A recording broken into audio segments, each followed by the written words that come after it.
The Andy Pollin Show. We got to go after this with everything we got, thinking they're going to come with everything they got. I'll start off by saying I'm bored, I'm broke, and I'm back. The Andy Pollin Show on ESPN 630 starts right now. So, we're not even out of November, and we got a dead season walking. They got to slog through these last 5 games in 6 weeks because you got a bye in there, too. I mean, it's going to get painful as we go along in this month or the next month and a half of football or so-called football that we have for the Commanders. I usually pull a couple of things from a Monday Ron Rivera news conference. Wasn't anything from yesterday. The only thing he's able to say is, oh, well, we're continuing to grow. We're looking at players, Sam Howell's development. Eric Bieniemy's done a great job. There really isn't anything to say. I mean, you can't talk about chasing playoffs. Yeah, I mean, there's injuries, and that's another frustrating thing about this season is they've had very few injuries. Emmanuel Forbes now has an elbow issue, so he may not be able to play. Well, who cares? He's been benched anyway, or has been on and off the bench. I mean, it's we've been through these seasons like this before. The only feel-good part of it is that Dan Snyder's not the owner.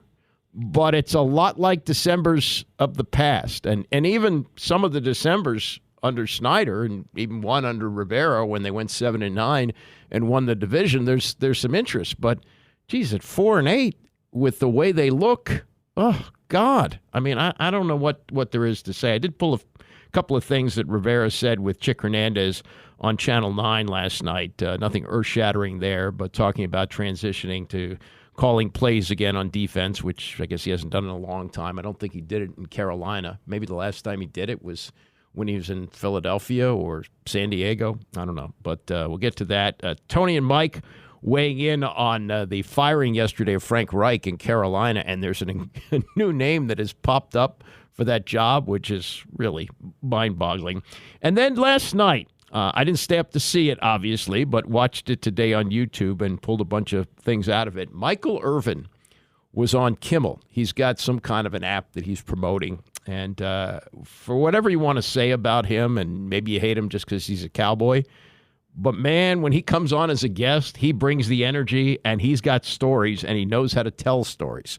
And one of them involves Jimmy Johnson, which he says was part of what he and his teammates did in getting him into the Ring of Honor. He's going to be inducted December 30th. But he also tells a story about Jimmy that I did not know, and we'll get to that coming up shortly. Let's start with the Ron Rivera stuff and a couple of Commanders-related items. One, Jason Pierre-Paul has signed with the Dolphins. They need some help. Linebacker Jalen Phillips is out for the year with a torn Achilles. And Pierre-Paul, although he's not what he used to be, is still in the league and had been on the Saints practice squad. So they claimed him off of that. Former first-round pick of the Giants in 2010, 94.5 career sacks in 14 seasons. Of course, he also I don't even want to call it an accident because I just call it stupidity.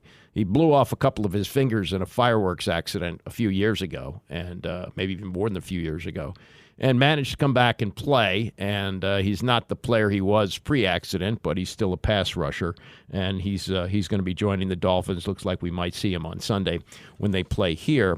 And also, Bill Belichick does a weekly radio spot on WEEI in Boston, and you've heard his name kicked around for the Commanders job. Also, I think there's speculation that he's going to wind up with the Chargers. That's also in play.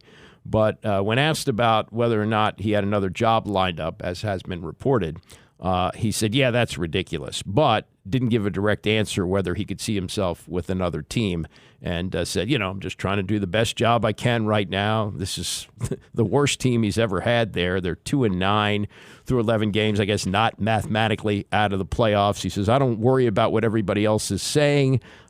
He says he's heard it all, and he says despite how frustrating the season is, he will absolutely stay with it and enjoy coaching. Every week's a challenge. I'm excited about the challenge, the opportunity, what we have to do to win each week, so I'll keep working as hard as I can to help our team. Blah, blah, blah, blah, blah. So, that doesn't mean anything just because he's denying that he has another job lined up.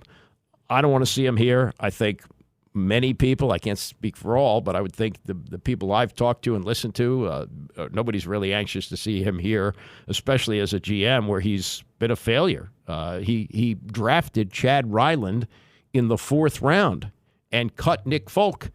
And Ryland has not performed well and missed a 35-yard field goal that could have sent the Giants game into overtime over the weekend. He's not a good GM, and maybe never has been a good GM. All of his flaws have been spackled over by Tom Brady. The fact that they were fortunate enough to take him in the 6th round in Belichick's first year, going into his first year, 2000, didn't play him at all. And then, the rest is history once he got his opportunity in 2001. So I'm not real anxious to see him come here. I don't think that's going to happen, but the speculation game is all part of what goes on late in the season when you got teams playing themselves out of contention. This is Rivera last night talking to Chick Hernandez of Channel 9. They do a spot every week. And when he talked to the media on Friday about the firing of Jack Del Rio, he did not say what his conversation was about with Josh Harris, other than to say he called him and said that, he was going to make a change. This gives you, I guess, a little bit more detail about what was said when Rivera says he called Josh Harris. I just explained to him, look, this is something I think we need to do based on certain things that I've seen, and, we'd like to make that move. And I just told him, I said, it's something that I feel can potentially shake some things up and maybe see what happens. Well, we'll see what happens, whether it shakes things up or not. I don't think it's going to be a big thing, though. You generally get a bump off these things. When there's a change, the team will initially perform better, and all those guys who hated Jack Del Rio may play a little bit harder for Ron Rivera. Either way, he's going to be calling the plays. The one thing is, this year being involved, in the offense, watching our offense a little bit more than I had in the past. I was, keeping my eye on things. On both sides of the ball, I've got a little different perspective on things, so we'll see how that works. Okay, so he says, and see, this is kind of revisionist here, because as he said, he turned the entire offense over to Eric Bieniemy. He's even been asked about strategic situations, and he said, well, that's the way Eric wanted to play it. So if he was so involved in the offense this year, why did he go out of his way to make Eric Bieniemy the assistant head coach and yield to him on all decisions about the offense? I don't know if I necessarily buy that. But now he's back involved with the defense. I think he's always left it up to Del Rio. They're friends, and it doesn't always work out when you hire friends, and maybe this is another example of that. But it's back to the future now for Rivera. And this is about the psyche of the team, and not surprisingly, he says this. I think it's pretty good. I'd like to believe that, last game we played, we were in a good situation going into the 4th quarter, and it got away from us. Again, there were some positive things, some good things that we saw early on in that game, but then there were some things that we most certainly got to get corrected. All right. I guess this was a game in the 4th quarter. I was talking to Rex before the show. And by the way, I guess there was no problem getting to the TV with all the relatives on Thanksgiving. Nope. Yep. All good. Yeah. So when they went into the 4th quarter, did you really think they had a chance to win that game? No, but I wasn't going to stop. I wasn't going to turn it off. No, neither was I. Yeah. But this idea of, right in it in the 4th quarter, and then just things got away from us, I didn't have that sense. My sense was they were pretty much cooked by the 4th quarter, and then it got embarrassing in the 4th quarter. That's the way I saw it. How about, how many people did you have watching the game? 20, 25? People actually watching, way less. Way less, okay. Yeah, probably only like 7 to 10 of us. Were there anybody rooting at that point? No. Everybody was resigned to the fact that they were. So this thought of, we were right in it in the 4th quarter, and then something happened. No. And the final insult was the pick six, which set a record. And it was really ugly, start to finish. All right, the Carolina job is now open as Frank Reich becomes, and remember we were talking about this with speculation about how soon Ron Rivera might get fired. What's the earliest coach firing in NFL history? And that's not, well, I guess Rivera wouldn't fit into this category since he's already coached here for 3 seasons. But you saw last year Nathaniel Hackett got fired during the season. Frank Reich himself got fired during the season. And now that's 2 years in a row that happens to him. Tony and Mike weighing in on this yesterday on PTI. Well, Bon, do you have confidence that Carolina owner David Tepper knows what he's doing? Confidence that he knows what he's doing. I have confidence that he has no idea what he's doing. I mean, the club drafted a quarterback with the overall number 1 pick, a young quarterback who they wanted to be tutored by an old quarterback whisperer, a guy who had some success with that, Frank Reich, who I've been following since he was a young quarterback, really in college at Maryland. And so you bring him in and you give him less than a full season? Okay, Bryce Young hasn't lit it up yet. He doesn't look as good as C.J. Stroud. He doesn't. But it doesn't mean you get rid of yet another coach. What are we talking about? Tony, there's every indication that Tepper is clueless about what he's doing when it comes to head coaches in that franchise. Love to disagree with you. Can't possibly disagree with you on this. It's a ludicrous firing. I think David Tepper may be the worst owner in the NFL, and that is really going some. He just likes to fire people. He hires people, he fires people like it's some sort of whimsy for him. He inherited Ron Rivera. He fired Ron Rivera. He hired Matt Rule. He fired Matt Rule. He hired Frank Reich. He fired Matt Reich. Somewhere in between some of those things, he traded Christian McCaffrey for a bowl of porridge. It was his decision to trade up with the Bears to get the number 1 pick. It was his inclination to get the kid from Alabama, Bryce Young. Is it Frank Reich's fault that C.J. Stroud's better at the moment? No, of course it's not Frank Reich's fault. But I'll say this, and I know you're friends with Reich, because you covered him at Maryland. You covered him after you covered Boomer. Known him his whole adult life. Yep. I don't think that he will ever be a head coach in the NFL again. I don't, Mike. He had great success as an assistant with Carson Wentz at Philadelphia.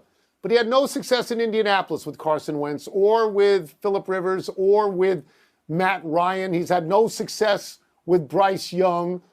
It just looks to me, and you get fired twice in a row in mid-season. Yeah. It looks bad. Now, having said that, he's had the misfortune of working for 2 of the biggest bozo owners in the league. Jobs, Jimmy Irsay at least one. And David Tepper. Jimmy Irsay. He's lucky we weren't working last week when he decided that he's getting picked on because he's a white billionaire. He's lucky we weren't working. I don't know. Mike, I'm sure somebody will take David Tepper's money. I'm sure of that. Oh, yeah. But there's no security there. He's a knee-jerk owner. There's no security. No, there's no plan. Reason there either, Tony. Yeah, true. But listen to this. We saw last year where Jeff Saturday, who'd never coached at a level higher than high school, had been very successful in television, got the call from Jimmy Irsay to coach his team. He authored the largest blown lead in the history of the NFL. He did in his first game beat the Raiders, which was really an indictment on Josh McDaniels. But he was not good as an interim coach with the Colts. And to be fair, it was an impossible situation. Well, listen to who reportedly has thrown his hat in the ring for the Panthers job. Greg Olsen. Yeah, the Greg Olsen, who's the number 1 analyst on Fox, did the Super Bowl last year. He reportedly would be interested if they approached him, according to the Athletics' Joseph Person and Richard Deitch. He's never coached above Pop Warner, so this would be something, but, you never know. Here's what I think is going on here. I think Olsen got a call from his agent, and he said, what you ought to do is to kind of leak it out there that you're interested in the job. This is a no-lose for you. Now, we don't know if Tom Brady is going to go into the booth next year. He's scheduled to do that. He's scheduled to make $37.5 million. And Olsen is not only going to have to take a pay cut, but he's going to have to drop down a booth, maybe even 2 booths. So he's going to disappear from the number 1 game and out of the Super Bowl rotation to step aside for the GOAT. And he's, been very good about talking about that and, how he has no problem. He understands it. He knew the deal going in. So this is a leverage deal where his agent can go to Fox and go, I'm not so sure Tom Brady is really going to want to be in the booth next year. And just in case he doesn't, wouldn't you like to have some stability there? A guy who broadcast the Super Bowl that had the highest ratings of all time with Kevin Burkhardt, who's going to stay, and the chemistry they developed over the last few years, and new chemistry would have to develop between Brady and Burkhardt. Why don't we do that? Maybe that is part of it. And the other part is, let's say he takes this job. He's not going to sign one-year deals. He's going to get a contract that will pay him a lot of money if they fire him, which I'm sure they would after 1 year. And then he goes back to the booth with this boatload of cash, and he can step right back in. Saturday went right back to ESPN. Burkhardt, I mean, if Brady's going to be in the booth next year, so what? So he goes back to Fox, and he's one of their secondary analysts. Doesn't matter. If he stays, he's a secondary analyst. If he leaves, he comes back as a secondary analyst, or he's a free agent. He shops himself around to CBS. That's also in play. So, and I think he's good. I mean, I know there are people who don't like him, but I think he's good on the air. And I think there would be some demand for him if in fact he were a free agent. So this is a total leverage play on the part of his agent, a smart leverage play. I'm speculating here, but I'm just looking at it from an angle of, yes, this absolutely makes sense for him to do this. And Richard Deitch is a TV reporter for The Athletic. He's well connected to the networks, and I'm sure he's got the cell phone number of Olsen. I'm sure they've had a conversation. It makes total sense, and it's the old, you want to get nuts? Let's get nuts. You got nuts with Jeff Saturday last year? Let's do it again. This is an owner who fires coaches all the time. So if you're Greg Olsen, you may want to become a head coach at some point, but there's never going to be a better opportunity than this right now. And I don't think it would ruin his chances if, let's say, he wants to become a tight ends coach, to get his foot in the door with another team, with a good organization, not the Panthers, who are a disaster. They've unseated Washington as the biggest mess in the NFL. And he could go there and get his feet wet, get a little bit to learn about coaching, what not to do. I'm sure he'll learn that along the way. And then when he does get an opportunity, he can choose which organization he wants to go to, work as a tight ends coach, work his way up to offensive coordinator, and maybe back to head coach again. I think this is a total leverage move on his part, leaking it out there that he's interested in the job. And good for him. I think it's a smart move. Michael Irvin on Kimmel last night with stories to tell. We'll get to those as we continue. It's the Andy Pollin Show, ESPN 630. The Andy Pollin Show on ESPN 630, the sports capital. Okay, we're having some technical issues here. We hope you get an engineer in here to fix it, but at least we can yak. We got a microphone that works and hopefully a computer that can play some audio, and we'll roll along here until an engineer gets in here to fix it. Meantime, tell you what's ahead. Lauren Druhan will join me at 10 o'clock. We'll talk about college football. And, it's funny, we've done with her over the last few weeks the greatest moments for Auburn and the worst moments for Auburn.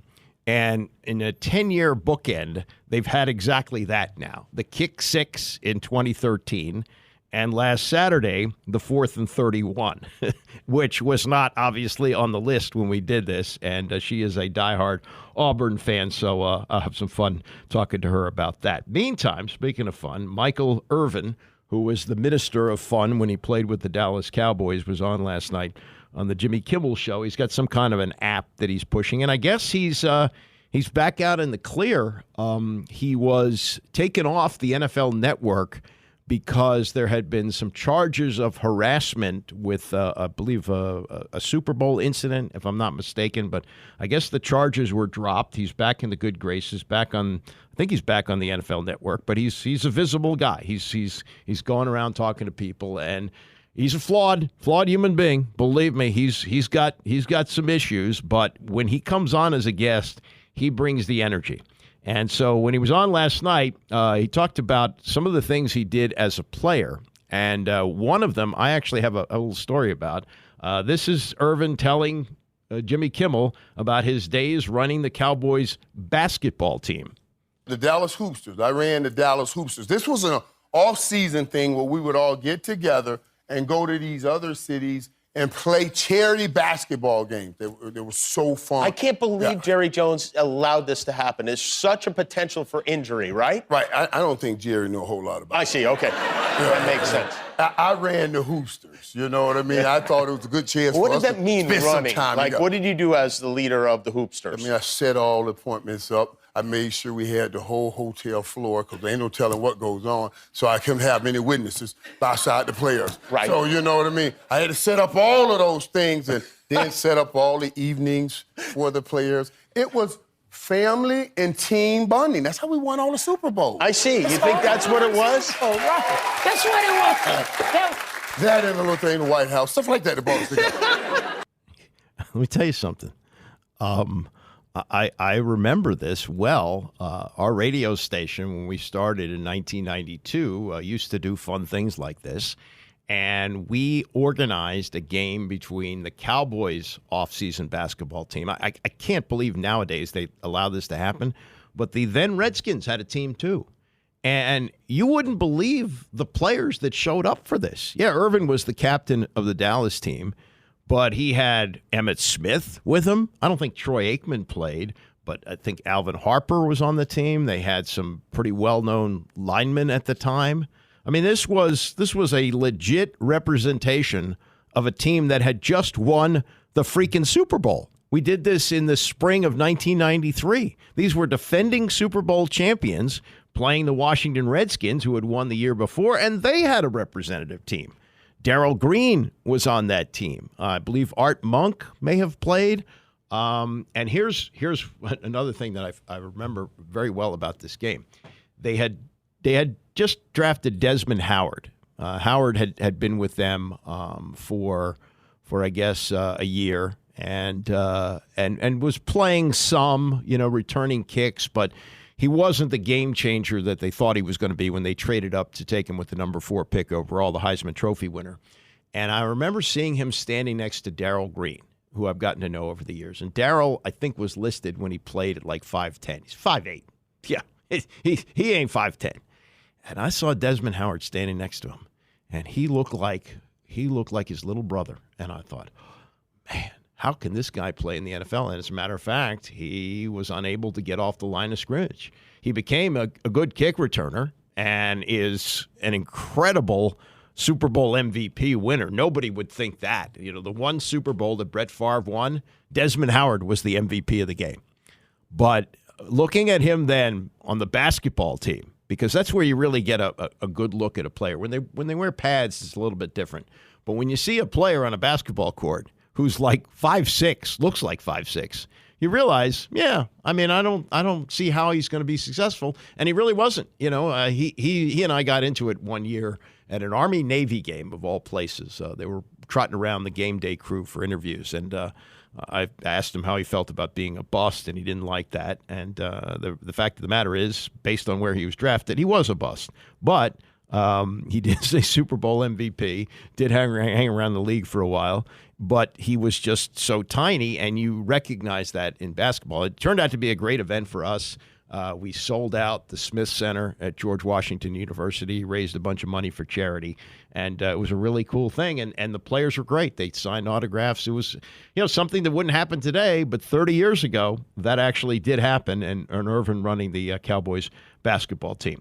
All right, we got another story that's in the news this week, and it's about a player who did the stupidest thing you can imagine, going into the stands. Or just going up to the stands in Philadelphia. This is like the worst fan base in America. And Shaq Lawson apologized yesterday. We'll see if he gets suspended or fined. He shoved an Eagles fan behind the bench, saying that the person was making threatening remarks about the players and their families. He posted his apology on Instagram after the video surfaced. Lawson said the fan began heckling players before the game and was allowed to stay in his seat after the Bills asked stadium security to have the person removed. I mean, you can kind of say what you want. You can't do anything, but if a player approaches you, that's bad news. Something that Michael Irvin understands, and Michael Irvin certainly had his moments in Philadelphia back at the Vet and in other places, as he described here. But I have had some situations now. Yeah, like what? I've had, I think it was like, it's one year we were playing the Panthers in the playoffs, right? Now, earlier that season, the commissioner had given me, let's call it a 5-game vacation. I ain't want it, but he gave it to me. Okay. All right. We'll call it a 5-game vacation. And after I came back, we were getting ready to play Carolina. This true story, too, in the playoffs.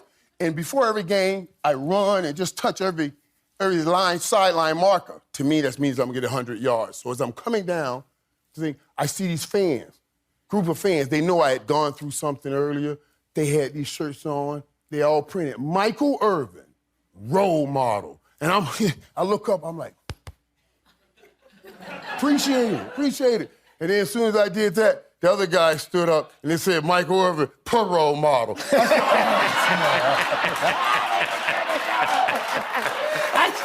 Hey, you gotta take it. I was like, that's pretty good right there. Good. You just gotta take it. It's pretty funny. The only way you can get him back is let me go put this touchdown on you. Yeah, that's funny. Yeah, that's a pretty good idea. Now, in the previous story where he's talking about how they stayed together as a team and had the basketball team, he also threw in White House. The White House is what got him that 5-game suspension. You remember that. He was found with possession of drugs and went to trial and really made a poor showing. Showing up in a full-length mink coat is not a good way to get sympathy from the judge. And it did lead to a 5-game suspension from the league. That's when they played Deion Sanders both ways. Deion played both wide receiver and cornerback while Michael was out. Came back. They did make it to the playoffs. That was, I guess, the year after they had won the Super Bowl. And the last Super Bowl, the one where they beat the Steelers. And Carolina, I believe, beat them in that, went to the NFC Championship game, and the Cowboys' run was pretty much over at that point. Next thing is the number 88. And Irvin certainly had a career worthy of having his number retired by the Cowboys, as they've done for others like Troy Aikman and Emmitt Smith. But he has not had that happen because he doesn't want it to happen. And right now, C.D. Lamb is wearing number 88, and he's having a hell of a career. I mean, you probably could have made the case that Irvin never should have gotten 88 because Drew Pearson had what, and it took too long for this to actually occur, but Drew Pearson had what is a Hall of Fame career. It finally happened for him after many years of waiting. He was the original 88. Irvin wore that, and there have been others that followed, including Des Bryant. Now C.D. Lamb is wearing it. And so Kimmel asked him last night, well, why have you not had your number retired yet by the Cowboys? Let me crack your cranium and fertilize your brain. Okay, go ahead. Let me help you out. Please do. Let me help you out. Why would I want my number retired? When you retire the number, they put it in the rafters. And as soon as you leave time and go to eternity, they say, lost Michael today. Back to the game. That's it. That's all you get. That's the only time you get your flowers. When C.D. Lamb wearing number 88, every Sunday he step on the football field. When he misses a ball, they said Mike Irvin wouldn't have dropped that. If he catches it, if he catches the ball, they said, look like Mike Irvin. So no matter what, I get my flowers every Sunday. I don't understand why everybody don't do this or see it my way. I get flowers. You're talking about it by giving me flowers. It's a very healthy way of looking at it, Right. I want my flowers while I'm living. That's pretty good. That's really good. Now, Michael Irvin, and we'll get to how his career started off, but he didn't have the greatest beginning to his career. And with the impatience that now goes on in the NFL, you kind of wonder how much longer they would have stuck with him. But he did stay in Dallas and had the Hall of Fame career. Now, you heard this recently, that Jimmy Johnson is going to go into the Ring of Honor, and it's going to happen December 30th. This is long overdue. I mean, his last season with the Cowboys was 1993, or 1993 or 93, right? 93. And so that's 30 years ago. Come on, 30 years, it takes that long to get him in, and it was because of the ego of Jerry Jones, and Jerry was the two of them had a falling out, and Jimmy left, and he hired Barry Switzer, and ever since Jerry's been looking for the credit for all that he doesn't feel like he's getting. So finally, they've gotten together. Irvin said he played a big role in this happening. We all try and try to play a role. Now, Jerry, and when you get that kind of money, you make your own decisions. But you just keep pushing at it and keep pushing at it. We've been pushing at it for years to get Jimmy in the Ring of Honor where he belongs. Right. And Jerry finally gave him that opportunity and put him in his rightful place. December 30th, we're going to elect him in the Ring of Honor. And let me tell y'all something. This means everything to me. You guys know I'm serious. Jimmy's the world to me. And I told you guys, remember last time I came, I told you about that fight I got into the first day here over a steak on the training table. And got in a fight, and Jimmy didn't send me home. I'm always loved Jimmy. Yeah. I thought he was going to send me right back to the ghetto that day, and he didn't. And because he didn't, I got millions. He got millions. That goes back to when Irvin played for Jimmy at Miami, University of Miami. And there's a misconception that they came into the league together. Actually, Michael Irvin came to the Cowboys a year before Jimmy got there. He was drafted by the Cowboys in 1988. And if you look at his numbers, his career got off to a really slow start, mostly because of injuries. He played 14 games his rookie year. He caught only 32 passes. He managed to get on the field for only 6 games in the first year that Jimmy coached him, 1989. That's the year they went 1-15. And he caught 26 passes. Then 1990, the Cowboys are still coming at that point. This is before they're ready to be a playoff team. He's played in 12 games, only started 7, had 20 catches. So the first 3 years of his career, not much at all. And then finally in 1991, he has a big year. He has 93 catches. He's all pro, makes the Pro Bowl. And the following year, 1992, the Cowboys go on to win the Super Bowl. But I did not know this. Even though Jimmy did not go with him when he went to the Cowboys in 1988, Tom Landry's last year, apparently, what Irvin says here, he knew this was going to happen. Listen to this. When I got to Dallas, Jimmy was the first one told me, I got a friend going to buy the Cowboys next year. I'll be over there with you. I said, oh, okay. And when I first got there, we had some bad players. They were there for money. And every time we lose, they'll come tap me and say, man, come on, man, don't be crying. I said, what do you mean don't be crying? We lost again. I lost 2 games in my 3 years at Miami. We were just losing, and they were okay with it. Man, when we got Jimmy that next year, I said, y'all know that thing that black folks all talk about, that we don't snitch? I'm snitching on everybody. I snitched on everybody. As if Jimmy needed Irvin's player evaluations to decide what to do. You know how history played out there. He comes in 1989, and he realizes right away they don't have a roster that's anywhere close to being able to compete. They have Herschel Walker, one of the top running backs in the league.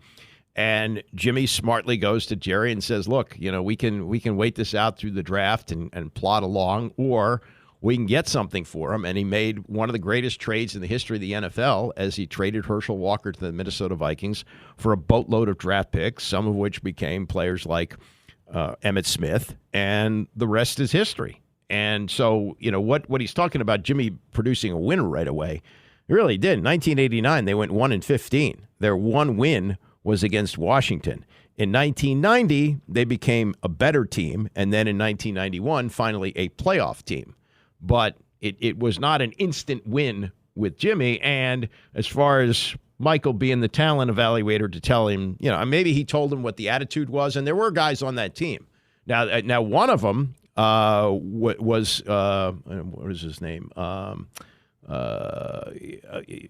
He's the one who gets burned on the catch. And why am I forgetting his name? Cowboys cornerback.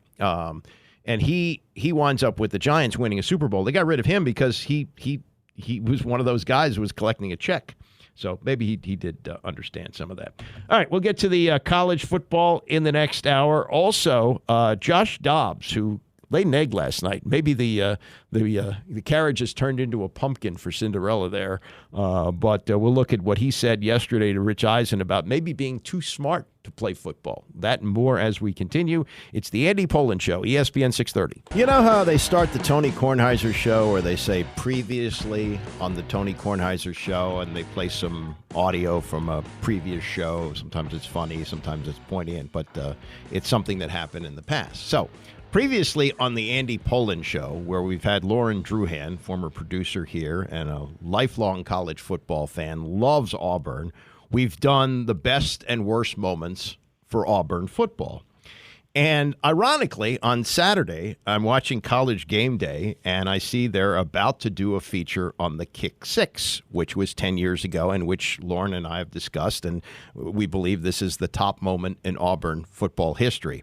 So I text Lauren, and I say, turn on ESPN right now. They're doing a feature on the Kick Six. And then she kind of kick sixes me by saying, oh, I feel so old. I said, don't talk to me about being old. That's only 10 years ago. So you did watch that, right? You got to see the feature they did?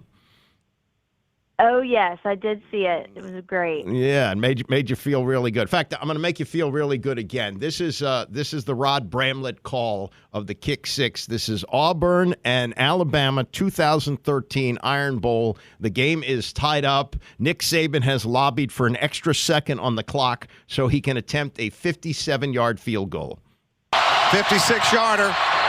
Does not have the leg. And Chris Davis takes it in the back of the end zone. He'll run it out to the 10, 15, 20, 25, 30, 35, 40, 45, 50, 45. There goes Davis. Oh, my God. Davis is going to run it all the way back. Auburn's going to win the football game. Auburn's going to win the football game. He ran the missed field goal back. He ran it back 109 yards. They're not going to keep him off the field tonight. Holy cow. So, if that's the best moment, was what happened on Saturday the worst?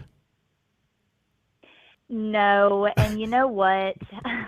As soon as we let Alabama get that ball back, I knew. And, you can say in the end zone he pushed off to get that final touchdown, but as soon as they got the ball back, it came back to talent. Who's got the most talent on their team?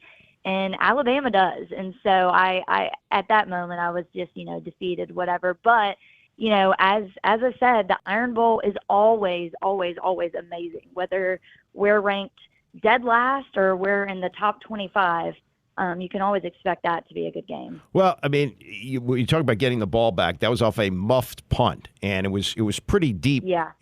But you had the bad snap. There was really some bumbling that was done by Alabama, very uncharacteristic of them. So at 4th and 31, I mean, you thought that they would score a touchdown there? You did? No, no. I mean, there was just so much that happened in those last seconds, and to be quite honest with you, chaos like that in the Iron Bowl is expected. So at that point, I was like, anything can happen. Literally anything can happen. Well, this is what happened, and I hate to make you relive this, but this is Eli Gold, the longtime play-by-play voice of Alabama. He's like the Johnny Holiday of Alabama, calling this play, which is it may not be the most incredible play I've ever seen. I remember the Flutie play and others, along the way, but this is on the list. Here we go. 4th and goal from the 31-yard line. Here's the snap. Milrose stands in, lets everybody get downfield. Still standing. He throws into the end zone. He caught it. It's caught. It's caught by Isaiah Bond. Caught by Isaiah Bond in the corner of the end zone. Touchdown, Alabama. The Crimson Tide with 32 seconds to go in the ball game. Throwing a Hail Mary into the corner of the end zone, and Isaiah Bond, who has already caught 5 catches today, adds number 6 as he gets to the corner ahead of DJ James, the field cornerback, and the Tide has taken the lead with 32 seconds to go. So I take it, Lauren, you won't put that as a ringtone on your phone? Absolutely not. What they didn't tell you in that clip is that he definitely pushed off, but that's neither here nor there. Yeah, and that's going to be a tough call for them to make in that position. Also, of course. Also, there's a timeout called before the play, and it looked like before the timeout they were going to rush 3. After the timeout, they rushed 2. That's like, Turkey Bowl football where people are counting Mississippis. Who is? Do you know who the defensive coordinator is for Auburn? It's got to be it's soon to be the X, I would think. I mean, to me, that was just insane. Of course. Yeah. Whoa. And did you think watching Milrose stand back there as long as he did? I mean, come on. When you give a quarterback like that much time, I mean, I kind of understand what you're doing there, but at some point when he is just sitting back there, if you give Alabama that much time to get open or to make a play, they're going to do it every time. Whether they have good players or not, Nick Saban is just the best at that, and that they practice stuff like that. So it was devastating, but when you give him that much time, I was just like, are you kidding me? This is not good. Yeah, as a matter of fact, this is not good. Saban did say they practiced that. Yeah, his ego wouldn't allow him to say. Yeah, he did admit there was some luck involved, but he said, "Oh yeah, we practice that every day." So paint the picture. You were with your family over the weekend, right? In the South, you were spending Thanksgiving with them. So paint the picture of what it was like. You're in the living room, I guess. How many people were watching at that point in the game? There was, I think, about 8 of us there. All rooting for Auburn? Maybe a little more. All rooting? Yes, okay. Everyone was rooting for Auburn. Everybody rooting for Auburn. And so what happens when that play occurs?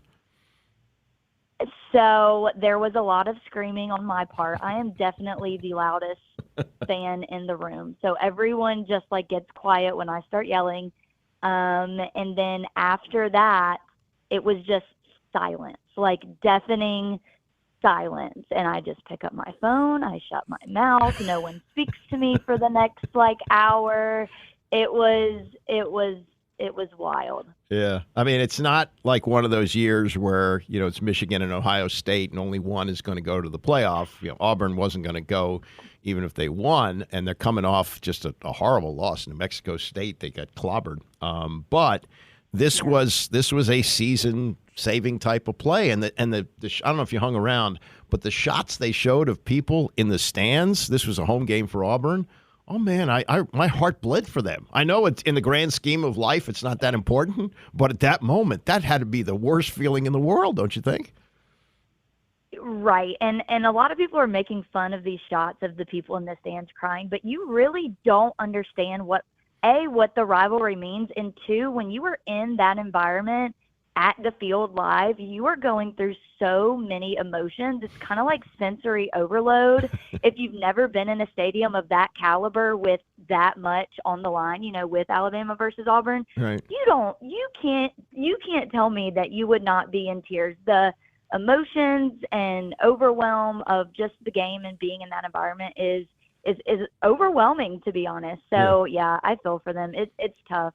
Yeah, I imagine. And also, if you win this game, even though this is not going to be a great season for Auburn, you remember this. This is remembered. Nobody really remembers the records of the kick six. They just remember the crazy play that happened. And this will go down with that. Yeah.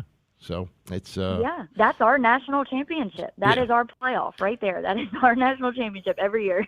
And that brings us to this. We're talking to Lauren Druhan, who joins us every Tuesday to talk college football, and that's enough pain to have you go through on Auburn. We'll move off of that, but things are about to change. This is the last year of the 14 playoff. They're going to go to 12. And in years like when both teams are contenders to be in the playoff, and they probably will be now that it goes to 12, this game doesn't have the meaning that it used to. Same thing with Michigan, Ohio State. Where do you think this is going to take college football as we transition into this? Yeah, you broke up a little bit there. But yeah, the 12-team playoff is I'm super excited for it, because then it brings up the conversation of a lot more chaos when the selection committee is picking. Mm-hmm. You got LSU down there at 14. You could make an argument to put them in. I mean, I'm really, really excited for the extended for the expanded playoff. But right now, I mean, I don't think the top four is totally solidified yet. So I'm excited. I'm excited for this week. Yeah, we'll find out tonight. I would imagine, I'm certain that Ohio State is out, and then I think the big question is, with Florida State losing their quarterback, do you put them in with an undefeated record? That's going to be. But again, we still have championship games to play and some other other week of football before we totally get that set. But the question I was asking when the phone broke up is, these rivalry games like Auburn and Alabama, where you go into them, let's say, between the two teams, there's 2 losses or even 1 loss. So you pretty much know that the loser of the Iron Bowl, if you have records like that, you're going to be in the playoffs. Does it take away the meaning of it, or does it have such great tradition it doesn't really matter what it's going to mean for the playoff? I don't think so. I think rivalry week, not just with Alabama, Auburn, but with all of the rich history rivals, will always mean something. A lot of these stem back to a lot of history, a lot of great games that you will always remember as a team. So I really don't think it'll take away from it. With the expanded playoff, it could cause more chaos, especially when you're talking about Alabama, Auburn. If Alabama's sitting at 13 instead of 8 right now, and we won, that's a huge conversation that you now have to have. So right. It could play into it in the future, but I don't think it's going to take away from the rivalry at all. If anything, it could make it mean more if they're on the cusp. Yeah, because you have the Ohio State-Michigan situation, and everybody wants Ryan Day fired, even though he's only lost 3 Big Ten games, all of them to Michigan. But if this is the same situation next year when you have 12 teams, both Ohio State and Michigan are going to be in the playoff, and you've got a possible revenge in the playoff. Or if things line up differently, Ohio State goes on to win the national championship. And do the Ohio State fans forget about the fact that Ryan Day can't beat Michigan? I mean, that's really what we could be looking at next year. Exactly. And the only reason Ohio State wants Ryan Day fired is because he can't beat Michigan, which is just crazy to me. Yeah. That's totally wild. I would take their season any day of the week with 1 loss.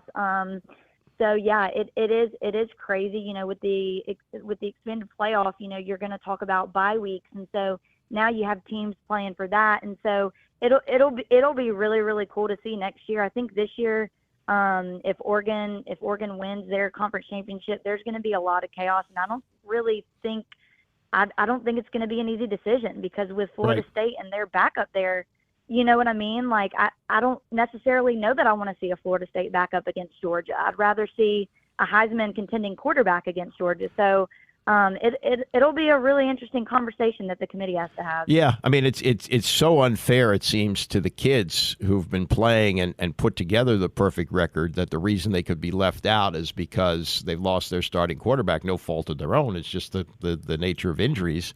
And it does seem unfair, but, with the 4 teams, this is, I guess, one of the downsides of that, and it'll all be worked out for next year. Would you follow Auburn to a bowl this year, even though it's not a great season, or do you generally not do that? You broke up again. I'm sorry. The connection is not good. Yeah. Repeat that one more time. See, you sound great. It sounds perfect. It usually goes the other way, but you sound perfect on our end. I guess we're breaking up. Last thing, I'll let you go on this. If there's a bowl game, like, for example, Maryland looks like it's going to play USC in Vegas. So a lot of people here might want to go see, them play in Vegas, and Caleb Williams, who's from here, and all that. Would you follow Auburn off a 6-win season to a bowl, or you got to wait for the big ones? No, I mean, I would. It would be really interesting to see. Me and my husband were looking at tickets actually for next year, because I think LSU plays USC in Vegas. And the starting tickets for that, Andy, are unbelievable. It's cheaper for us to go to SoFi to watch a game than it is for us to go to Vegas to watch a college football game. The starting tickets there were like $500-something. Really? Which is crazy to me. Yes. And it could just be because it's so early. I don't know, but it was wild. We were like, oh my gosh, maybe we don't need to go watch that game. But yeah, I would go. Okay, yeah, I've been with Maryland to the Gator Bowl. They're fun. They're fun to do, and the bowls are going to continue because they must be making money, even though you got 41 bowls. It seems like, and you watch these bowls, the lower bowls, nobody's there. But I guess the television ratings are good enough to keep it going. All right. I'm glad you recovered. I'm glad you're back on track, and we didn't have to worry about you. I was really concerned when I saw that play, but I'm glad you're feeling good again. Yeah. All right. Have a good week. I'll talk to you next week. Thanks, Andy. Okay. Talk next week. All right. Thanks. That's Lauren Druhan, who had the ultimate crushing experience of a college football fan. And forever, this is the play. It'll forever be known as 4th and goal from the 31. It wasn't even 4th and 31. It was 4th and goal from the 31, and they gave up the winning touchdown. Oy, oy, oy. Coming up, this was when Thanksgiving was very late this year. This happened in 1974 when Thanksgiving fell on the 28th. The 28th is, I guess, it's the latest it can possibly be. And it was a ruinous Thanksgiving, thanks to a guy by the name of Clint Longley. I'll give you the backstory on that. Plus, I got a story of Nicholls State and their nightmare getting back from their playoff game. Planes, trains, and automobiles. All that and more still to come. It's the Andy Poland Show, ESPN 630. So, 49 years ago today, I was a junior in high school.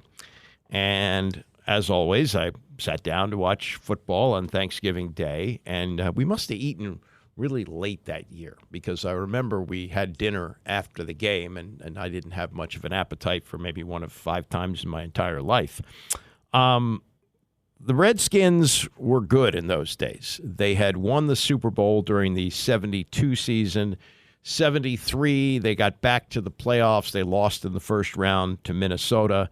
And 74, which was Sonny Jurgensen's last year, they were tracking to be a playoff team again, though they weren't, lighting the world on fire. And Dallas was going through a tough year. And this was a kind of a transitional year for them because prior to that season, even though Roger Staubach had established himself as one of the top quarterbacks in the game, Tom Landry remained loyal to Craig Morton, who had taken him to a Super Bowl. And they had actually, let's say, I guess Morton didn't win the Super Bowl. It was Staubach who won the Super Bowl, but Morton was still on the team. And in those days, you could have 2 veteran quarterbacks.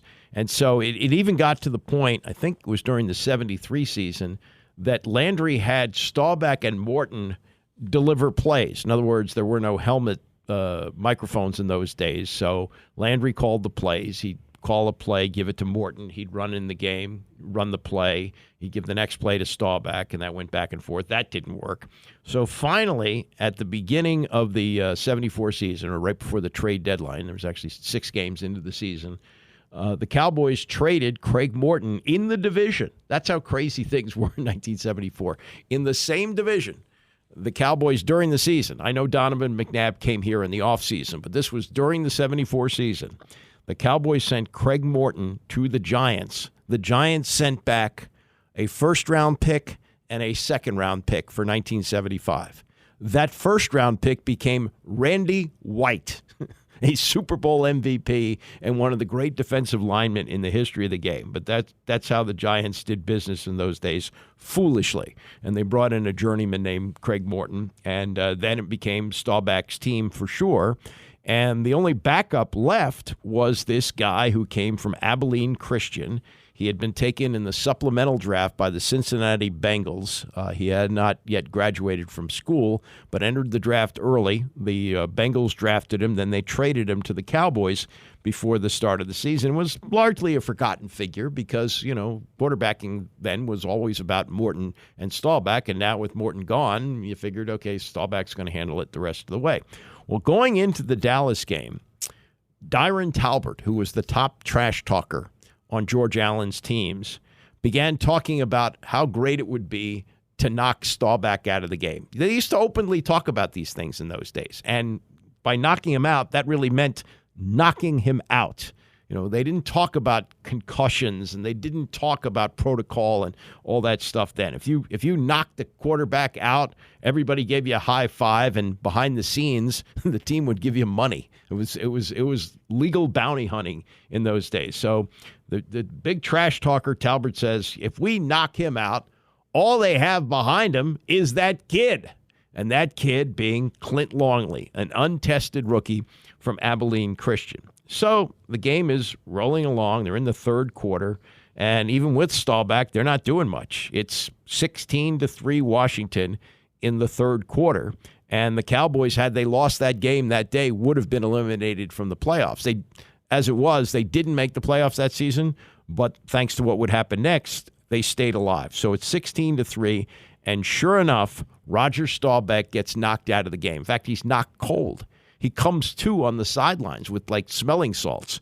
But into the game comes Clint Longley.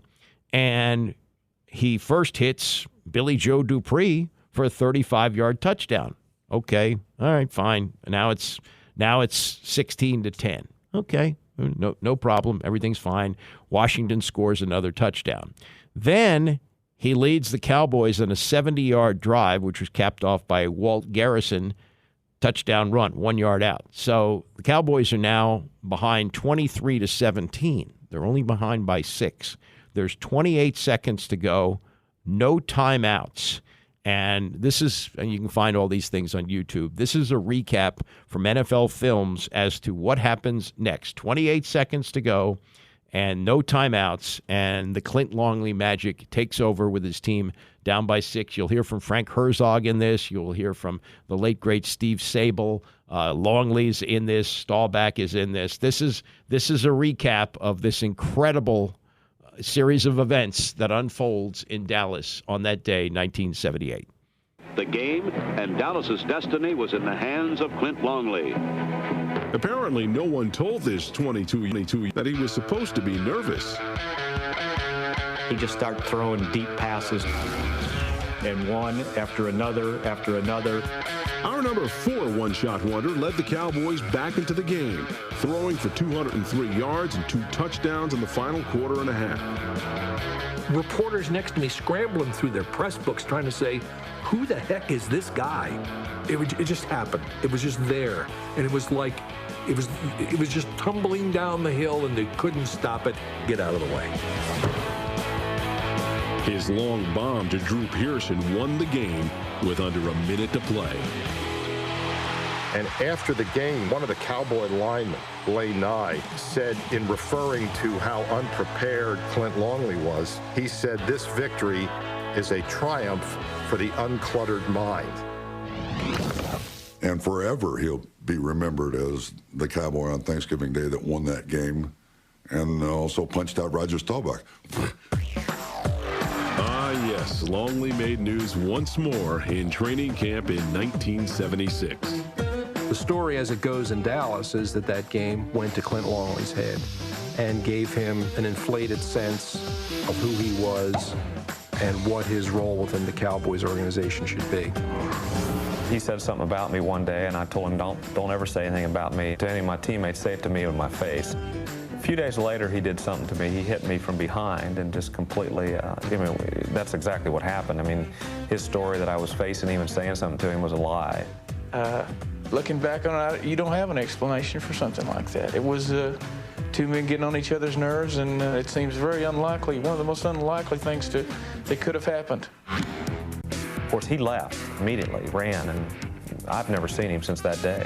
To prevent Staubach from probably physically killing Clint Longley, the Cowboys cut him immediately, put him in a car, and sent him to the airport, and I'm not sure Clint Longley's been heard of since.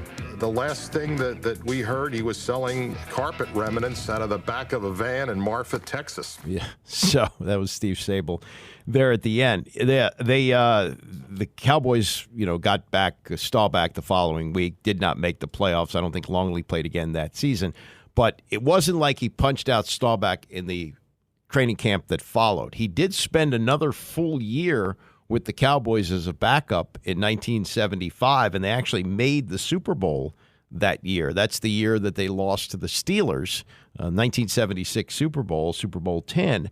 And he started the season finale against the Jets and brought his team back from 14-0 to win 31-21. So he got to play some more for Dallas. A lot of people think, oh, that's the last time we ever saw Clint Longley play for the Cowboys. No, that wasn't the case. He spent another entire season with them. But by the start of the training camp in 1976, he's thinking, okay, I've sat behind this Staubach guy long enough. And as the story goes, Staubach is taking off his shoulder pads after practice, you know, where you have like your jersey over your eyes and you're pulling it off altogether. And Longley sucker punched him. And Staubach, who was a Green Beret, who could have physically killed Clint Longley with his bare hands, had to be restrained by his teammates. Remember, he was in Vietnam. He was in the Navy. He's an American hero. And they couldn't get Clint Longley out of there fast enough. He never was in the locker room again. They quickly traded him to the San Diego Chargers. Now, here's again these great stories behind it. In order to allow Clint Longley to be the backup when they traded Craig Morton to the Giants, they got back a first-round pick who became Randy White. In trading Clint Longley to the Chargers, they got a package of picks which eventually helped them land the number 2 pick overall in 1977, which was Tony Dorsett. So in many ways, you can draw the lines, connect the dots, and you can find Clint Longley links them to 2 of the greatest players in franchise history, Randy White and Tony Dorsett, and it all stems from him. But those of us who watched that game and rooted for the burgundy and gold, we will never, ever forget it. I mean, and just the sight of Ken Stone. I don't know what happened there on that last touchdown pass to Drew Pearson, but he turned around and stopped, and Pearson just ran by him. And Longley, who didn't know the plays, you know, he was not a student of the game. He was not a rocket scientist, obviously. He was like sort of drawing up plays in the huddle. And Landry was sending some things in, but I don't think Longley even knew what some of the plays were. And the last dagger was the 50-yard Hail Mary touchdown pass, and that was that, 24-23. Washington did make the playoffs that year. They lost in the first round to the Rams. Sonny Jurgensen retired, and they moved on. But some of us, even though it was 49 years ago today, we have not moved on from that. And the name Clint Longley is a name that you spit out whenever you talk about the Cowboys and the Redskins and days of yore.